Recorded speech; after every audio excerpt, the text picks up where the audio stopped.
Yana tak boleh nak kecek banyak. Assalamualaikum.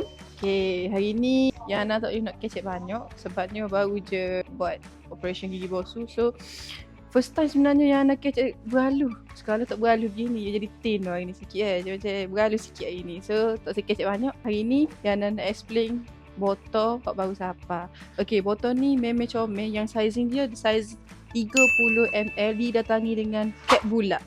Okay, botol ni kita ada lebih kurang 9 jenis warna yang berbeza. Kalau awak tengok ni, botol ni sangat-sangat comel. Cute miu, awak tengok dengan kepala bulatnya. Lepas tu, yang pasti botol ni botol jenis screw.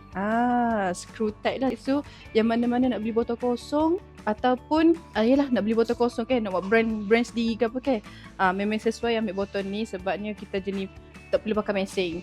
Just buka tutup pulah je.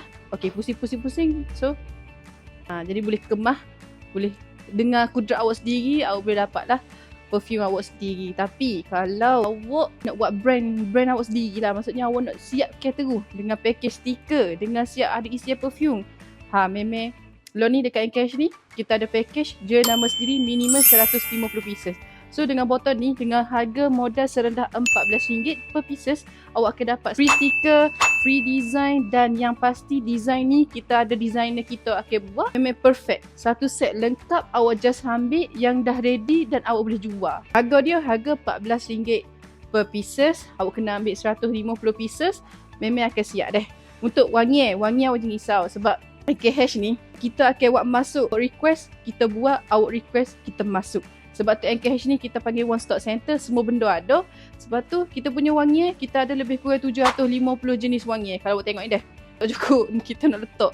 Kalau boleh ni ke, semua ni nanti kita akan buat untuk wangi sahaja. Kita akan masuk wangi yang terbaru. So ni 750 jenis tau. Kita ada pula ni, tak awak tengok ni dah. Ni wangi yang terbaru. First batch hari tu masuk lebih kurang 42 jenis So yang second batch ni kita masuk 48. Awak tahu tadi 42, 48 boleh berapa dah.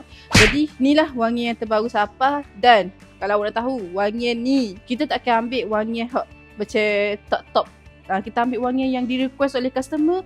Dan kita tengok juga wangi ni memang top. Sebab tu awak request, kita masuk ke. Awak request, kita keluar ke. Sebab itulah Encash ni gapo-gapo permintaan daripada customer, kita akan terus buat. Jadi kalau awak nak dapatkan sekarang package perfume je nama sendiri, awak kena mari dekat Encash Perfume Maker di sebelah flyover Kebun Kerian. Ataupun kalau awak rasa macam awak tak boleh nak mari tapi awak nak bau juga, awak nak try juga wangi dekat Encash ni, awak boleh je klik link di bio saya ataupun team sales saya